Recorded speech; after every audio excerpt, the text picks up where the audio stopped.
Living from the Heart. I am your host, Tina Thrussell, co founder of Best You Can Be and messenger of the Shin Tao, the way of the heart. The way of the heart is the way of living with love, kindness, and compassion, especially for yourself first, so that you can flow that out to those around you. And my guest today, I am delighted to say, is Bev Janisch. Bev Janisch and I met at the Spiritual Networking YYC Luncheons. This is a gathering of spiritually minded, open minded people who are open to open conversation and had a little bit of a connection immediately. And one of my previous guests suggested, why don't you have Bev on the show? I think she'd be a perfect fit. And as I thought about it, I thought she's right. Bev has been on this journey of finding herself, which has taken her to the place of becoming a transformational coach, a meditation teacher, and the author of a wonderful book that I have yet to read, but I can just tell that it's wonderful by who she is. And just before I bring her on screen, I am going to draw your attention to this little ticker at the bottom of the screen that invites you to receive a complimentary subscription to Heart and Mind Matters. Every other Tuesday morning, we have an inspirational article, a quote of the week, a YouTube video. It's intended as an uplift and an inspiration in your week, and it's complimentary at bestyoucanbe.ca. That's BEST, the letter U, CAN, the letter B.ca. And now, without further ado, I bring to you Bev Janisch. Hi, Bev. Hi, Tina. Welcome to the show. Thank you. Thank you for having me. You're very welcome. Yeah. So when I popped onto your website and read a little bit about you, and I read this story of how you had this journey into soul hunger and then out again, I thought, wow, we've really lived some parallel paths. Because I had a very long period of time where I did not have any clue of who I was, what I was here for, what's the meaning of life, what's the purpose, all of that journeying, which really caused quite a bit of misery before it set me onto this wonderful path of self-discovery and spirituality. So tell us a little bit about your journey. Wow. Thanks for the opportunity to share about a little bit about that journey. I really have had such an amazing life. I was for many years, I followed kind of the traditional path of I got married to my high school sweetheart. I was a nurse for 30 years, and that truly, I just have to say that's another parallel. Do you know I married my high school sweetheart? Really? Oh, yeah. You're kidding. That's amazing. Even that journey of transformation and change in the context of our own is huge, right? Yeah. Wow, that's really neat. Yes. So I had 2 kids. I, was kind of following the traditional path of being a wife, being a mom, being a nurse, being a friend, being a daughter, being busy with soccer and hockey and life and going and just really a fulfilling, wonderful life. And I have had in me since I was this little girl, this inner calling, which really at the time and for most of those years, I didn't realize that, my soul was here for a purpose. All those years, I never even really thought about a soul or my spiritual, who I am spiritually, but anyway, it wasn't until it was probably about 8.5 years ago now when I was literally standing on top of the world, on top of Mount Kilimanjaro, and completely disconnected from my soul, from who I really was, and had never stopped really long enough to explore that. So it was really standing on top of the world and yet feeling empty. with everything that we all think we want. And, make no mistake, so much deep gratitude for all that I truly did have. Um, and what I had found, and I called that's where I later called it soul hunger.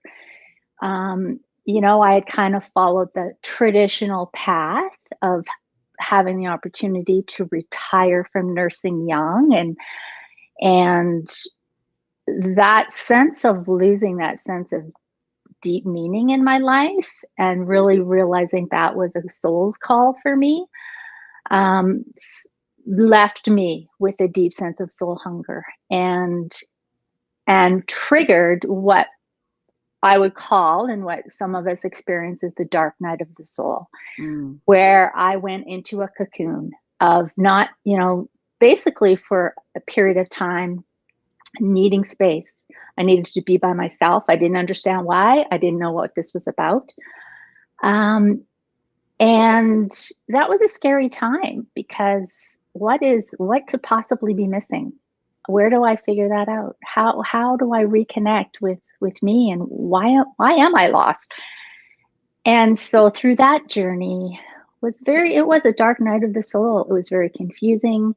It was very dark, and yet just this inner longing and knowing that this needs to happen, and confusion in the relationship with my husband, like, what's going on? Why are you not following the traditional path? We had this dream. And I realized, was that my dream? What is my dream? I lost my dreams along the way. So that's what led me on the inner journey. And I feel like I realized, I think like a lot of us, whether it's men or women, we're so busy fulfilling our roles, fulfilling our way of doing in the world, and go, go, go. And that at some point we lose touch with ourselves. And then when we are called to look inward, then it's is this selfish? And, how could I be so self-centered? And like all those things around, what it means to be a non-selfish and self-sacrificing person, and all those things, right? So I realized I didn't have the tools to look inside. I didn't have the tools. So that's what led me to things like meditation and mindfulness. And so they were really in service of what my soul needed, which was really that to come, to be seen, to be heard, to shed away all the conditioning. And then, to come out of that with a deep sense of clarity, a deep sense of knowing, and knowing that it's not easy often to bring our outer lives into alignment, to change the conditioning. Especially when we're in a long-term relationship and there are all these people that have all these expectations for how we're supposed to be. And there are all these obligations to be fulfilling in life. It takes a lot of courage to stand up and say, I'm no longer going to do this because it's an obligation. I will only do this if it feels right in my heart. And so sometimes that means shifting our perspective. And sometimes it means shifting what we're doing. Yeah. Yes. So were there any, yes. I was going to say, were there any big shifts in perspective for you versus shifts in what you were doing?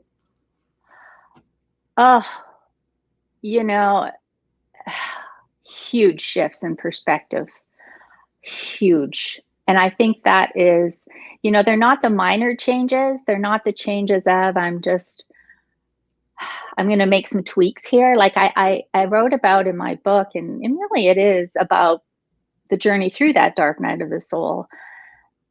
What I really realized and likened it to is, I know that cheesy metaphor, but the caterpillar becoming the butterfly, and that time in the cocoon is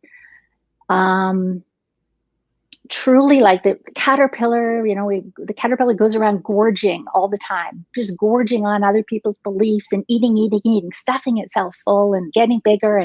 And it tries to shed its skin to accommodate its growth, but it's not a full-on transformation. So I kind of liken that to the difference between change and transformation is, when you are called into that, or when I was called into that dark night of the soul, it is a cocoon of shedding of all of the beliefs about, wow, what are the beliefs I have lived my life on about what it means to be a good woman, a good human being, a good daughter,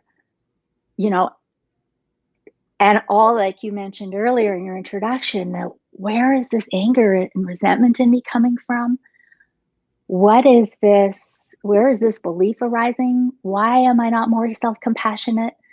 My worldview about what success means, about what it means to be successful and to live a full life shifted. And I went from being what I always thought was a total extrovert. I mean, my husband used to laugh and say, oh, Friday night or Saturday night, you've got to be doing something. You cannot sit at home. And what I learned was I spent a lot of time being busy, avoiding my inner world, avoiding my emotions, avoiding all the stuffing you do as a caterpillar. Oh, I get that one. You do? And I'm sure most of our viewers can relate to that, I'm sure. Yeah. So I'm just going to invite them, if anybody's out there watching with us live right now, that they can put some comments in the chat box and we can maybe address them, whatever. Yeah. So anyway, I'm sorry I interrupted. Yeah. No, that's great. It's good to just always to know we're not alone, that to hear, yes, you relate to this, or you get this, right? Because I think for people it is scary. They don't always get, what is this? I hear people all the time feeling, why do I need this space? What does my whole organizing structure about how I thought life was, what I need to be happy and fulfilled as a human being, that comes crumbling down. And when that crumbles, you're between worlds. And so for me, wow. So it was a huge starting with a huge shift in beliefs, questioning everything about what it means and what we believe and who we're here to be, and all of those things. And that's really when I started getting curious about spirituality. Where does that fit into all of this? I had this longing of curiosity, which I never had before. I guess when everything's going great, why do you have a longing for anything? You don't. And it's not until something shifts in your life that it either causes you to shed a little, like trying, or if it's big enough and it triggers this inner journey of self-exploration. And so it was a worldview shift in every way, realizing, which was the exciting part, that, wow, I'm part of this universe that's intelligence. And that's where the meaning comes in. The meaning, this all happened for a very profound and deep reason that is part of this spiritual universe intelligence. It's like the universe orchestrates all of this, what feels to be the darkest and the hardest, in order to either, that hero's journey, either I am going to have to embrace this, or I'm going to keep stuffing it. I'm going to keep, shedding a little. And my soul got to the point where it couldn't stuff it. It was like, a spiritual experience without even knowing I'm a spiritual being. That shows that there's something deep at work that happens to us and for us. Yes, absolutely. Yeah. And it does happen for us, right? It happens for change, to bring us into a new phase of life, a new way of living. The life that we had was beautiful, and it had lots to offer and lots to be grateful for, as you mentioned. And yet what comes has so much more meaning, at least from my perspective, it does, right? There's a Yeah. depth to life that was never there in that other life. Uh, yes, that gives me goosebumps because it is exactly that depth that, I think our souls all at different times, sometimes we're meant to live, I was meant to live those years that I lived, um, in that way that really met the needs at the time. It's just like our relationships shift over time. It's like who we are in our relationship. When I first met my husband when I was 16 years old, how what we needed from each other and in our relationship is very different when you're raising kids and you're busy and you're working and you're not asking these. So, well, you might, there's the glimmering, but you're not necessarily asking them, even though I think more younger people are asking them and they are looking for different relationships. So even the growth of relationship in the context of our growth and going through those dark nights of the soul, and it's interesting. And so when we have the ability to bring depth and meaning in the bigger spiritual context, it definitely makes life more mystical and deep. Yes, absolutely, absolutely. Yeah. So you tell a lot of this story in your book, the story Hmm. of your journey. You don't happen to have Hmm. a copy of it handy, do you? I do. Right. Well, I can grab it if you don't mind me grabbing it. I don't mind you grabbing it at all. Uh, I just had it out, and then so this is my book, Look at Awakening a Woman's A Woman's Soul. Yep, Soul. there we Uh, go. There it is. I like that. yeah. I like is that actually a shot from the top of Kilimanjaro? Well, that is the inspiration that they had picked. That is the top of. It's basically was the shift from a place of like I talked about, to the inner, where truly the deeper happiness and deeper joy. And yeah, so that really started the start of the book really does start at standing at the top of Kilimanjaro, and then kind of weaving in and out my story of transformation and the tools that are helpful, like the Mm. tools and the practices. So it's not a how to meditate book, it's not a but it is talk about self-compassion and forgiveness and self-love and spirituality, and how our everyday struggles in our relationships with our health, like like I say, I was a nurse for 30 years, and how our health, how our relationships, how our sense of purpose in our jobs or not, how that creates context for us to go, does something need to change here? What needs to change? What is not working anymore? And so using our everyday life, our everyday struggles, to bring ourselves back first into relationship with ourselves. And so that really is the journey in the book. And I bring out of the darkness, I would say, some of the beliefs that we have. Now, this is written from a woman's perspective. I fully am honoring and intrigued by, men are in different cages with different beliefs, but these were the woman. Was my perspective, right? About beliefs I didn't even know I had that kept me stuck, like this concept of, I read in one of Sue Monk Kidd's books, The Dance of the Dissident Daughter, and she talked about being a secondary spouse. And as I read it in her book, my heart stopped, because all of a sudden the belief that I had been living my entire life, I was like, oh my God, I've been living like that. And that feeling secondary, and a lot of times women, we might have that without even knowing it. It was resulting in, ultimately, it became anger, it became resentment, Mm-hmm. Mm-hmm. without even knowing what is the source of this? What is the wisdom in this anger? and resentment that I'm carrying inside me.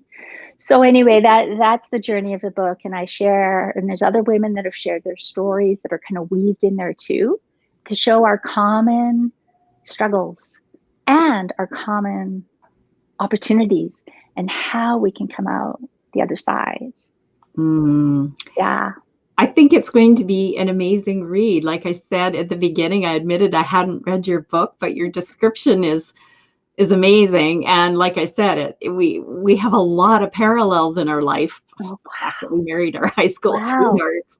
And Yes. my relation, not a lot of people know this, but when I went through my dark night of the soul, it was, well, actually, I went through several of them. Yeah. They came in stages, right? Yeah. But one of them, it was like, I came to my husband and I said, I have to move out because I don't know who I am. I feel lost, and I have to move out because I feel like I can't find myself here with you. It's not that I don't love you. I totally do. It's not that and he's like, wow, because that came out of nowhere. And he's like, really? So think about who you are and how busy you keep yourself. And do you really think that if you step out to live on your own, you're going to find yourself when you have that much more to do to maintain your way of living? You're going to busy yourself with everything else. Are you even going to find yourself? If you can't find yourself here, what makes you think you're going to find yourself there? I'm married to a brilliant man, right? So he just gave me space, and I stayed at home and I started doing the questioning and the self-work and the wondering, and started to get a sense of, oh my gosh, he is so right. If I can't find myself within this relationship, what makes me think I'm going to find myself out there? Like, yeah, was that? Whoa, there needs to be a whole other show about that piece in the relationship. Really, that gives me goosebumps because I wrote in the book about I sat my husband down and we were in Phoenix and the sun was setting and we were having a glass of wine. And I said, I don't know what's wrong with me, but I get emotional just thinking, because that was like, wow, I don't know what's wrong. It's not us. I need space and I need to figure this out. I flew back to Calgary while he stayed there. And I needed the space. And so I talk in the book about the space. And actually I was just going to do a little Facebook post about space, because I hear from so many women lately and they're not understanding. And then their spouses, if they're not as enlightened as it sounds like yours is, or whether it's enlightened or just further on his own journey, there's that sense of fear, like, whoa, what is this about? And so isn't that interesting how and yet not just so affirming. Thank you for sharing that.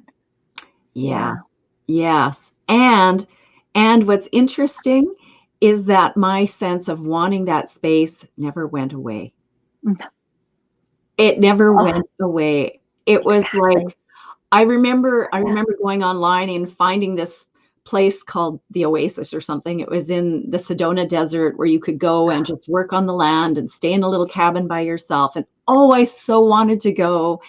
And financially, it would have been a real challenge for me to do it. And my sense of obligation and duty kept me from doing it, right? But I have my job and I have this to do and that to do, and no, I won't do it.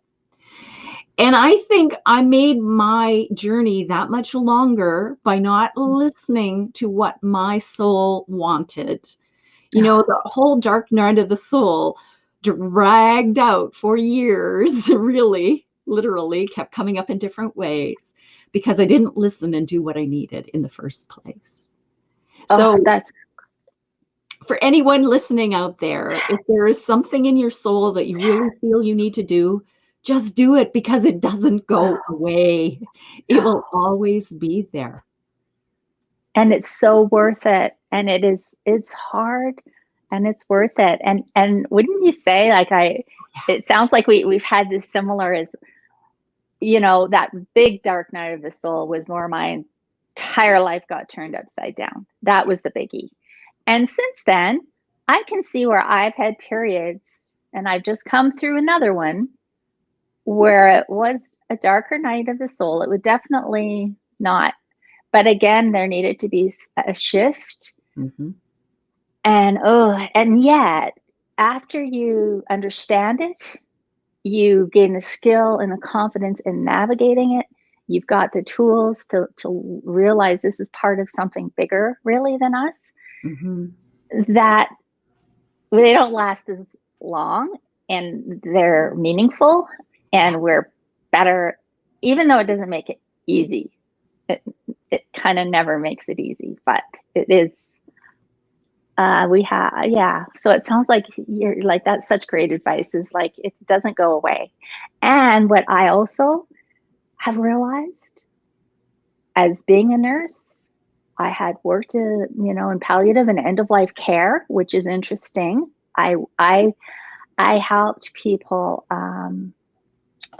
leave their physical bodies. Oh, wow.